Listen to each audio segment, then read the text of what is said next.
India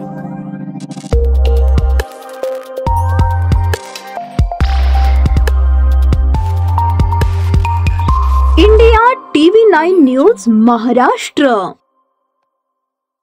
Solapur शहरातील वाढती अस्वच्छता आणि जागोजागी साचलेले कचऱ्याचे ढीग यावर पालकमंत्री नामदार जयकुमार भाऊ गोरे यांनी शनिवारी सकाळी अचानक झडती घेतली।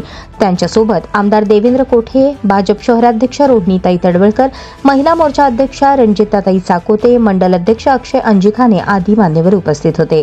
बेडर पूल, सिद्धार्थ चौक, 14 नंबर शाळा, नळ बाजार चौक, नवले नगर या भागात पालकमंत्र्यांनी पाहणी केली। पाहणी दरम्यान शहरातील अनेक भागांमध्ये रस्त्यावर पडलेला कचरा, उघडे नाले आणि अस्वच्छता पाहून पालकमंत्री संतापले। त्यांनी महापालिका अधिकाऱ्यांना तात्काळ स्वच्छता मोहीम राबवण्याच्या सूचना दिल्या। स्वच्छ सोलापूर हे आपलं स्वप्न आहे।